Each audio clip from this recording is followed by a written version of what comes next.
It's an RSSS P code car. If you don't understand the P code part, Chevrolet first used a 350 in '67, and the only thing you could get a 350 in was a Camaro.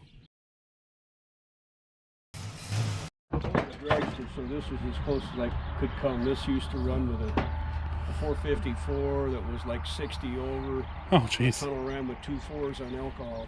That's pretty cool. That's pretty cool. I no tractor pulling out by me, unfortunately, but we do have stuff like this, which is a 73. You said? No, it's 71. I think it's a 71. Okay, the other one's a 73. That's right.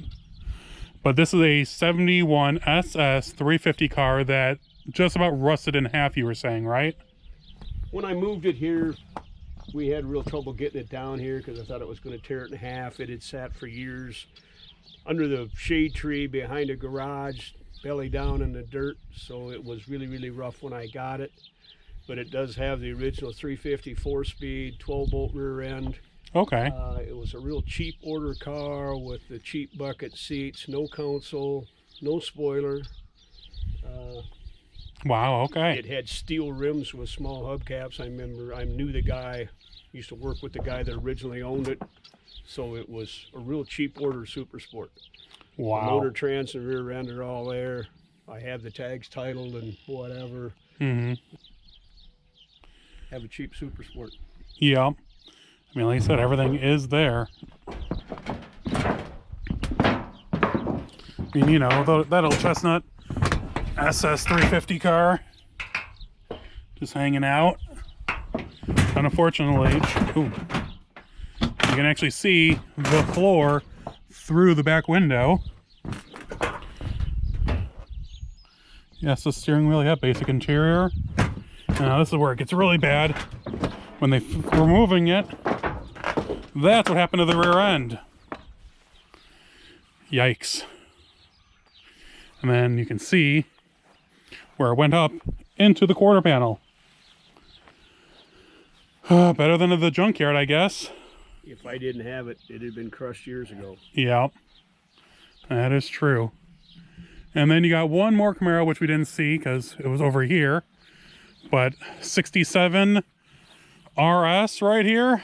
And this one, you said, had a really cool history. It's an RSSS P code car. If you don't understand the P code part, Chevrolet first used a 350 in '67, and the only thing you could get a 350 in was a Camaro. 5th line of data on the data code plate says P. That means it was a 350 4-speed car. It's supposed to be like a marina blue with blue deluxe interior. Okay. When I got the car back in the day, it had been a drag car. I had to take the 396 out and give it back. I really didn't have money to pay for the car, so it had a 12-bolt, like 430 geared posi rear end. I knew a guy in another town that was looking for a rear end, so we pulled the rear end, took it to him and sold him so I could pay for the car. I didn't have a lot of money back in the day. Gotcha. Well, this is cool though. I mean, it's, yeah, I mean, it's funny that it doesn't have any SS. You said something about there's no SS badging. I put the emblems on it because the emblems had been taken off. And back in the day, I mean, we're talking 38 years ago, I had this car before we moved here, 39 or 40 years ago. I didn't understand coding out everything. Okay. It had an RS grill and tail lights and whatever, so I thought it was supposed to be an RS, put the emblems on the fenders. Knowing now, seeing as how it was a 350 posi rear-ended 4-speed car, it was an SSRS, I had just put the wrong emblems on it. Gotcha. And I put the 327 emblems on the fenders thinking that it was a small block car because it has a small block heater core and whatever, not understanding the P code part of it years ago. Oh, okay. I put the 327 emblems on the fenders. Gotcha. But it has the cowl tag on it and it's P code. That's interesting. Yeah, I know that's a rare one. I've only seen a handful. I didn't even realize what the significance of the P code was before. But it's cool. Definitely an old hot rod.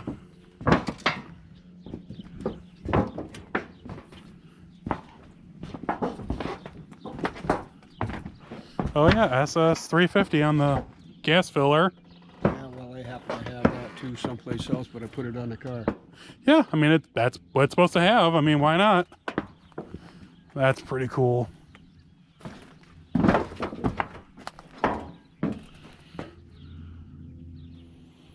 I mean, it's even sinking into the mud, it's still such a neat car. Well, yeah, blue interior. Well, that's cool, Todd. I mean, since this is the last car we're going to look at, is there anything that you want to say or impart about the cars in your collection? I just have stuff, and I know stuff has sat here for way longer than it should. People used to tell me that I should have built a building and put these cars in a building. It was buy cars or build a building. A lot of the cars, if I wouldn't have bought them, they'd have been crushed years ago. That's true. Granted, they are in rough shape, but they still exist. That's the important thing. Exist. That's what I tell people. If I wouldn't have bought them, where would most of this be by nowadays? It had been long since gone. Yep. No, you did. You saved them. They might not be in the best shape, but you can still, that Camaro can still be restored and made into something. It might not be right now, but it's not going anywhere, and neither are any of these. And thankfully, you get to enjoy them. Well, I appreciate you taking the time out of your day, Todd, to show us your collection. And hopefully we'll see you here at probably the next MCACN show. Haven't missed for the last several years running. Well, thank you, sir. Happy to hear that. Stay safe, all right? Thank you. This isn't the last video in this series. There's actually going to be 2 more videos beyond this. I didn't want to start off this video series on a Chrysler product, so I thought it'd be better to start off with the SS69 Camaro. But there's 2 more that will be coming out, and I'll show you guys here right after this. Hi everyone. I hope you enjoyed the video with the 70 Camaro SS and the, I think it's a 67 or 68. But I'm out in my garage, obviously. I'm on the road, and I'm in Lake Geneva, Wisconsin. And I thought I'd just take a little video out here on the lakefront. Look at the old paddle wheel boats and such that they do the tours. And let me see if I can pan around. Beautiful evening out here. And unfortunately I can't stay. I'm only here for like an hour. But still pretty cool. Beautiful evening. Going to be doing a 1-year anniversary stream here live from my garage probably in about 2 weeks from this release date. I will be posting on my social media about that, so keep up to date, and if you have any comments or questions, let me know. But yeah, really do leave your questions, that way I will answer them on the stream. I'll be posting until then. Don't forget, every Monday, new video, and I'll talk to you guys all soon. One last look at that beautiful sunset. Let's see. Oh, it doesn't want to. Nope. All right. Sorry, guys. Bye.